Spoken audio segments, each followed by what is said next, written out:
mong future. Kasi ibibigay niya yan. Pero it's depend sa action mo ngayon. Sa mga OFW na nandito, gusto kong sabihin sa'yo, ilang beses ka nang nangako sa anak mo, sa family mo. Minsan sinasabi ng anak mo, "Ma, uwi ka na." Sinasabi ng anak mo, "Ma, miss na kita."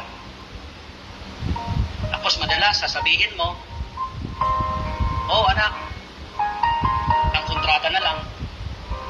Oh anak, uwi na ako." Puro lang ganon. Pero hindi naman nangyayari. Gaano kasakit sa feeling ng isang anak na miss niya yung kanyang ina. Miss niya yung kanyang magulang. Tapos wala siyang chance na mayakap man lang. Alam niyo sa ating mga OFW, puro ka padala ka ng padala. Nakakala mo natutulungan natin sila. Pero alam mo ang totoo, hindi mo sila natutulungan. Pagkos, umaasa yung family natin na tayo magpadala. Tama? Para sa akin, love yourself first. Kasi yung hirap na nararanasan mo ngayon dyan sa abroad, hindi mo deserve yan. Ilang problema na yung nalampasan mo. Ilang problema na ang naranasan mo, pero still, laban ka pa din. Tama? Lumalaban ka pa rin para sa family mo. Gusto kong sabihin sa'yo, ikaw at ikaw lang kasi. Ikaw at ikaw lang kasi yung pumipigil din. Tinitiis mo lang. Tama? Para sa akin, wag mo na pahirapan yung sarili mo. Kung meron namang opportunity na katulad po nito, bakit mo pa pahirapan yung sarili mo? Bakit mo pa pahirapan yung mga anak mo na magtiis, mangulila sa'yo? Para sa akin, kahit magkano ipadala mo, kahit ubusin mo yung sahod mo sa kakapadala mo, hindi mo na paramdam yung pagmamahal mo sa kanya. Bakit? Ang totoong pagmamahal bilang isang ina, bilang isang magulang, ay yung yakap mo. Yakap mo kapag may problema sila, pag nalulungkot sila, pag may sakit sila. Kailangan din nila eh. Kailangan ka nila sa tabi nila. And anong ginagawa mo?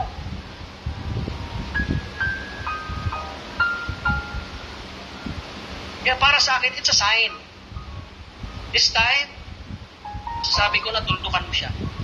This time, isipin mo naman yung mga anak. This time, itong opportunity na to, ang magiging daan para matuldukan mo. Lakasan mo ng loob mo. Lakasan mo loob mo. Gawin mo to. Seryosohin mo to. Kasi darating ang time, pag nakuha mo na yung pangarap mo, sasabihin mo na buti na lang. Buti na lang. Thank you. Thank you sa opportunity na to. Diba? Again, sa akin po, walang aksidente kung bakit nandito ka ngayon. Walang aksidente kung bakit napakinggan mo ko. As an OFW na katulad po natin, katulad po ninyo, katulad mo ngayon, naramdam yung mga salita ko. Walang aksidente kung narinig mo to. This is all about time. Katuldukan mo yung sitwasyon mo. Okay? Yung mga mentor mo na nandito, huwag kang mag-alala, dadapaan ka niyan. Dadapaan ka niyan, tutulungan ka niyan, hanggang sa makuha mo at maabot mo yung mga pangarap. Hanggang sa makapagpurgot ka. Niwala ka at pagtiwalaan mo yan. Kasi hindi lang yan pinakita or, diba, para lang kung wala lang. May purpose lahat ng bagay.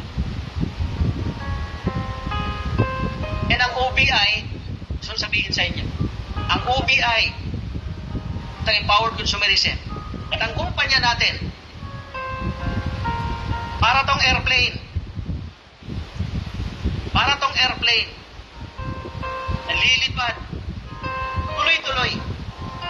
Sumabay ka man or hindi.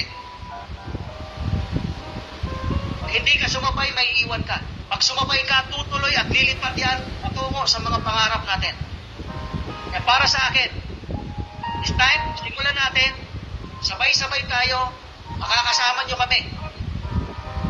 Even ngayon, hindi ko man kayo mga downlines, hindi ko man kayo mga members, hindi man ako kikita.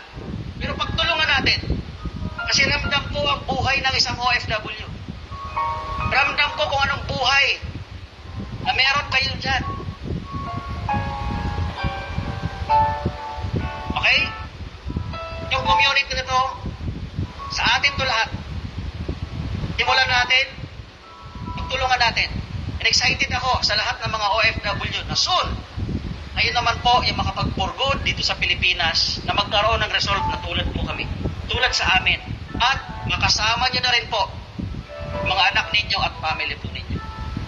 So with that, thank you so much po sa inyong lahat. Sa mga kababayan ko, OFW ko, thank you so much sa inyo po. And God bless sa atin pong lahat.